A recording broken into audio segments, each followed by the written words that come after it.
It was the third time. I stood in the hallway of the county clerk's office in my scrubs, holding a folder of documents I had laminated the night before because I wanted everything to be perfect, and I watched the minute hand on the wall clock tick past 12, 47 inches the afternoon. My lunch break was 45 minutes. I had used 30 of them driving here.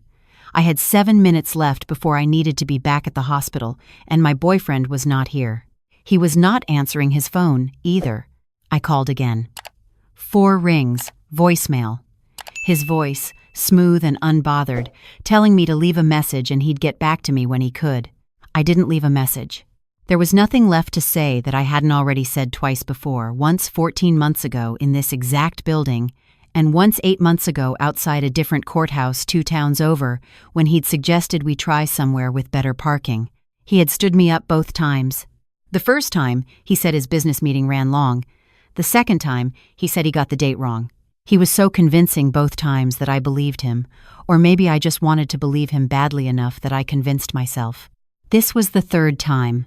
The security guard at the front desk, an older man, maybe 60, with a gray mustache and reading glasses pushed up on his forehead, had watched me pace for the better part of 20 minutes.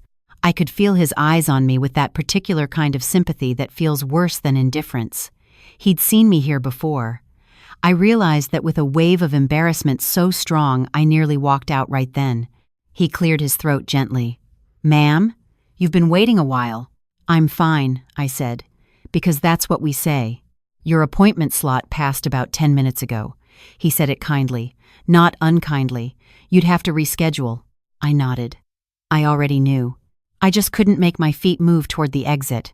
He leaned forward a little over his desk and lowered his voice like he was sharing a secret. "There's a gentleman who's been sitting in that waiting area since before you got here. He's been waiting on some paperwork." He paused. "He looks like he's having a rough day too."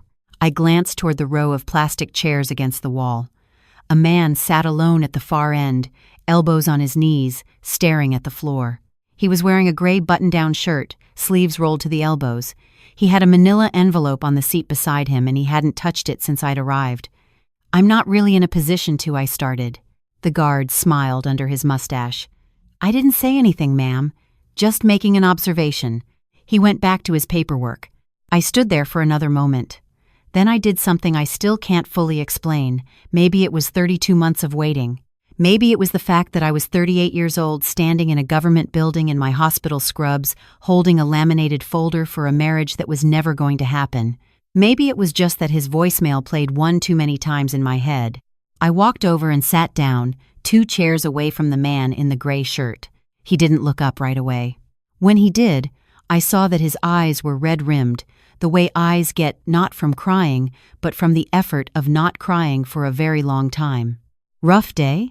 I said, because apparently I had become the kind of person who started conversations with strangers in government buildings. He almost smiled. "That's one word for it." He looked at the envelope. "I'm filing paperwork for my wife." "Oh." I felt immediately foolish. "Is everything okay?" "She passed," he said. 8 months ago. I kept putting off the administrative stuff because..." He stopped. "It makes it real, I guess. All the paperwork." I didn't say I'm sorry, because it always sounds hollow and he had probably heard it 1,000 times. I said, "It takes as long as it takes." He looked at me then, really looked at me, and something in his expression shifted. "What about you?" "I was supposed to get married today," I said.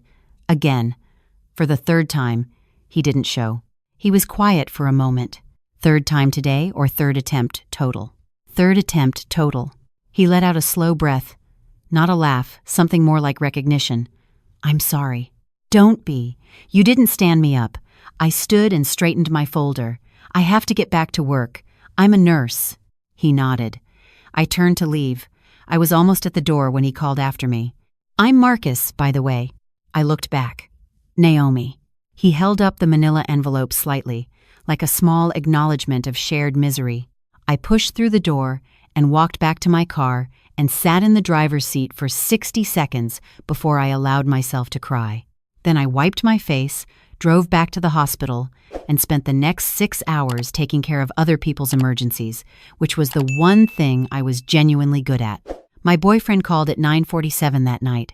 "Baby, I'm so sorry," he said before I'd even spoken. "Something came up with the Henderson account, and I couldn't just walk out of the— Victor." My voice was very calm. I had been practicing calm for years. "This is the third time. I know. But this deal— I don't care about the Henderson account." Silence. Then, carefully, "What are you saying?" I looked around my apartment. There was a bottle of champagne I had bought 2 days ago, still sitting on the kitchen counter. I had bought it to celebrate. I had been so certain this time. He had been the one to suggest the date. He had reminded me twice that week. He had texted me that morning, a photo of his suit laid out on the bed with a heart emoji. "I'm saying I'm done waiting," I said. I expected him to fight harder. He didn't. He got cold the way men like him get cold suddenly, completely, and said that if that was how I felt, then maybe this was for the best. He said I had never really understood the demands of his career. He said I was too sensitive. He said all the things people say when they know they're wrong but refuse to be accountable for it. I hung up before he finished. For the next 3 weeks, I went to work and I came home and I did not think about Victor if I could help it. My sister came over twice with wine and opinions, and I let her have both. My mother called every other day to say she had never trusted him, which was not true. She had loved him, but it was kind of her to revise history on my behalf. I told myself I was fine. Most days, I even believed it. Then, on a Thursday evening in March, my car broke down in the parking garage of my apartment complex. The battery was dead. I'd left the dome light on the night before, which was exactly the kind of small, stupid mistake you make when your mind is somewhere else. I was standing in the cold concrete garage, laptop bag on my shoulder, staring at my car like it had personally betrayed me, when I heard footsteps. "Need a jump?" I turned. It was the man from the courthouse, Marcus. He was carrying grocery bags in each hand, and he looked as surprised to see me as I was to see him. "You live here?" I said. "3rd floor," he said. "You?" "5th. We stared at each other for a second in the particular way of people who have shared something private and now find themselves standing in fluorescent light in a parking garage. "I have jumper cables in my truck," he said. "You don't have to." "I know." He set down both grocery bags. "But it's cold and you look tired." He had my car running in 12 minutes. I thanked him properly. He said it was nothing. I said it wasn't nothing. It was actually the nicest thing that had happened to me in several weeks, which was a more honest answer than I intended to give. He laughed, a real laugh, quiet, the kind that sounds like it surprised him, and it was the first time I had seen him without grief, sitting on his shoulders like something heavy. I asked if he wanted coffee. He said yes. We stood in my kitchen and I made coffee, and we talked for 2 hours about things that had nothing to do with courthouse paperwork or dead car batteries. He told me he was an architect, that he'd been with his firm for 11 years, that he and his wife had been trying to renovate their kitchen when she got sick, and now he couldn't look at the half-finished backsplash without feeling like he was underwater. I told him about nursing, about the particular exhaustion of caring for strangers while your own life sits on the back burner, about how I had spent so long waiting for my life to properly start that I had somehow become very good at waiting. "What does that mean?" he said. "Waiting for your life to start." "Victor," I said simply. "He was always the next step. After we get married, after we settle down, after the Henderson account." I shook my head. "I built everything around, and after that never came." Marcus looked at his coffee cup. "I did the opposite. I had the life, and then it ended, and now I don't know what to do with the leftover time." We sat with that for a moment. "That's the saddest thing I've ever heard," I said. "What you said is sadder," he replied. I thought about it. "Maybe we're even—" He smiled. The grief was still there behind his eyes, but something else was there too, something careful and tentative, the way green looks in early spring before you're sure winter is actually over. He left at 11. He texted me from the elevator to say thank you for the coffee. I texted back a coffee cup emoji because I was 38 years old, and apparently that was where I was at. We started having dinner together on Thursdays. Not dates, neither of us called them that. Just dinner, in my apartment or his, taking turns cooking, talking for hours about architecture and medicine and grief and bad decisions and what it felt like to be standing at the age we were at, with the histories we had. He was 41. He'd been married for 9 years. His wife's name was Christine, and she had died of a brain aneurysm on a Tuesday morning without any warning at all, just there one moment and gone the next. He showed me a photo once. Just once, she had a bright, wide smile and kind eyes, and I understood immediately why losing her had turned him into a man who sat in courthouse waiting rooms for hours because submitting paperwork made things real. I told him things I hadn't said out loud in years, about my father leaving when I was 11, about how I had chosen nursing partly because taking care of people was the only way I knew how to feel necessary, about how I had stayed with Victor long after I should have left because I was more afraid of starting over than I was of being unhappy. He listened the way people listen when they're actually paying attention, not just waiting for their turn to speak. 4 months after the parking garage, on a rainy Wednesday, Marcus knocked on my door with takeout containers and a look on his face like he had been rehearsing something. "I want to say something," he said, before I'd even taken the food, "and I need you to let me finish before you say anything." I stepped back and let him in. He set the food on the counter and turned to face me. "I know the timing is complicated. I know I'm still figuring out what my life looks like now. But I think you're extraordinary, Naomi. And I think I've been finding reasons to be on your floor of this building more than is strictly necessary, which I'm sure you've noticed." I had noticed. I had said nothing. "I'm not asking you to wait for anything," he said. "I'm asking you to go to dinner with me. A real dinner, where I call it a date out loud." I looked at him for a long moment. He looked back, patient, not filling the silence with more words the way nervous people do. "Okay," I said. He exhaled like he'd been holding that breath for a while. The dinner was at a small Italian place 3 blocks from our building. We split a bottle of wine and he ordered in passable Italian, and we laughed about nothing for 3 hours, and I drove home feeling lighter than I had in years. He texted me when I got to my door we had taken separate cars, which had felt important for reasons neither of us articulated, and the text said simply, "That was the best date I've had in a very long time. Thank you." I stood in my hallway and smiled at my phone like a teenager.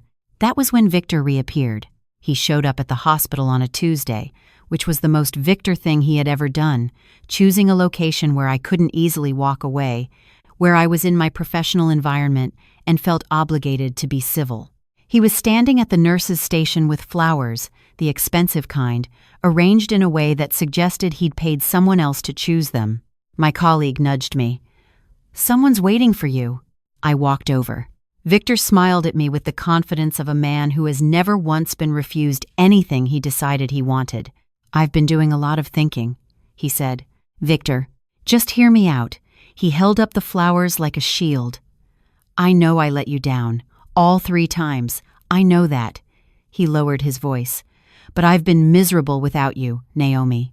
You know me better than anyone. What we had, I said quietly, was me waiting. For 3 years, while you decided whether I was worth showing up for. That's not fair." "I'm seeing someone," I said. The smile didn't disappear exactly. It recalculated. "You're serious?" "Yes." Something moved across his face that I recognized from years of watching him, the shift from charm to control. "You've known this person for what, 5 minutes? After everything we built together? Please don't do this here." He leaned in slightly. "Does he know about us? Does he know you still called me 3 weeks after we broke up?" He said it with precision, knowing it would land. I had called him once, late at night, in a weak moment, and I had hung up before he answered, but he had seen the missed call and saved it like a card to play later. "Go home, Victor," I said. I walked away. My hands were shaking slightly, and I hated that they were. My colleague handed me a patient chart without comment, which was the most professional and compassionate thing anyone had done for me that week. That evening, I told Marcus about the hospital visit. We were sitting on his couch and I told him the whole thing plainly, including the phone call I'd made and hung up on. I didn't minimize it or frame it favorably. He deserved the truth. He was quiet for a moment. Then he said, "Thank you for telling me. Aren't you going to say something about it?" "You hung up before he answered," he said. "You were grieving something." "That's allowed." He paused. "Is he going to be a problem?" "I don't think so. He doesn't like being told no. but he moves on. Okay. He reached over and took my hand, just held it, nothing more. Then we're fine. It was that simple. No interrogation, no jealousy performed for my benefit, no sulking, just, we're fine, said like he meant it, and his hand warm over mine. I thought, this is what it's supposed to feel like. This right here, not the flowers in the hospital lobby, not the suits laid out with heart emojis on mornings that end in voicemail. This. I was wrong about Victor moving on easily. Over the next few weeks, I started noticing small things. A car parked on our street that I didn't recognize. A message from my sister asking if I had given Victor my new phone number. I hadn't, and she hadn't either, but someone had. A mention from a mutual friend that Victor had been asking about me. Then one evening, Marcus came upstairs with a look I hadn't seen on him before. Something between angry and controlled, the kind of careful quiet that takes real effort to maintain. A man came to my office today, he said. I felt cold. He said he was a private consultant. He knew my name, my firm, my address. He told me that I should know who I was getting involved with. He implied you had a history of, he paused, choosing words instability. He mentioned the phone call. I sat down. Victor hired someone to talk to you. That's my conclusion. Yes. Marcus, Naomi. He sat across from me. I want to be very clear. That man said nothing that changes anything for me. I'm telling you because you need to know, not because I have doubts. He leaned forward. But you should probably figure out how to handle this, because I don't think he's done. He was right. He wasn't done. Through a friend of a friend who worked in commercial real estate, I found out that Victor had been telling people in overlapping social circles a version of our relationship that was carefully constructed to make him look like the wronged party. In his version, I had been emotionally volatile. In his version, he had tried repeatedly to make it work, and I had sabotaged it. In his version, there was no third courthouse. There was no voicemail. There was only his patience and my instability. What he didn't know, what he couldn't have anticipated, was that my sister had been keeping records. She had done it quietly, because she is methodical in a way I have never been. She had screenshots of his texts from all 3 courthouse days. The first one, sent at 12:03 p.m., the day of the first appointment. Running late. Go ahead and start without me, which was a functionally impossible instruction for a civil marriage ceremony and told the whole story in one sentence. The second appointment, his text stopped entirely at 10:47 a.m. and resumed the next day with an apology that contained the phrase, "You know how I get." The third, the morning of, the heart emoji, the suit photo, and then nothing. 18 hours of nothing. She also had, because she is thorough, a forwarded email from a woman named Dana, who had contacted my sister through a mutual acquaintance. Dana had information about Victor that she wanted someone who cared about me to have. Victor had not been at a business meeting on any of those days. He had, on the first courthouse day, been with Dana at a hotel 3 miles from where I stood holding my laminated folder. He had been with her. In various configurations of deception, for most of our relationship. She had found out about me only recently. She was not angry at me. She was angry at him, and she was willing to say so in writing. I read Dana's email 3 times. Then I called a lawyer, not to pursue anything dramatic, just to send a letter. A very calm, very detailed letter to Victor's firm where he was a named partner that outlined the private investigator he had hired to approach a private citizen on my behalf with documentation and suggested that a cease and desist would be in everyone's best interest. The lawyer suggested we also share the email from Dana with 2 people at the firm who were, it turned out, already aware that Victor had certain habits that created liability concerns. I didn't do this with rage. I did it the way I do everything at work, methodically, without excess emotion, focusing on the outcome rather than the feeling. Within 2 weeks, Victor was quiet. A month after that, I heard through the same mutual real estate friend that there was an internal review at his firm. I didn't ask for details. I didn't need them. What I needed was to stop living in the aftermath of someone else's choices. On a Saturday in June, Marcus packed a small bag and drove us to a state park 2 hours north of the city. We hiked for most of the morning on a trail that wound along a ridge with views that made you feel like the rest of the world was very small and mostly manageable. He packed lunch, sandwiches, fruit, good coffee in a thermos, and we sat on a flat rock overlooking a valley, and I felt, for the first time in as long as I could remember, that I was exactly where I was supposed to be. "I want to show you something," he said. He pulled out his phone and showed me a photo of a house. A older craftsman-style, stone foundation, wide front porch, set back from the street by a long driveway, shaded by trees. "My wife and I put a deposit on that house 6 months before she died," he said.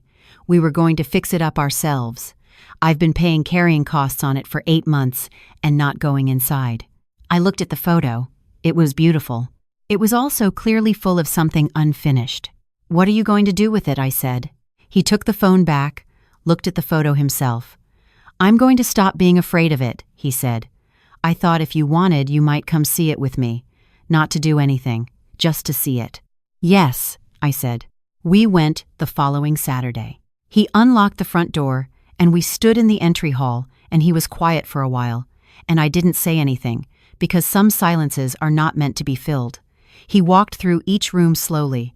I followed, 2 steps behind, not offering opinions or suggestions, just there.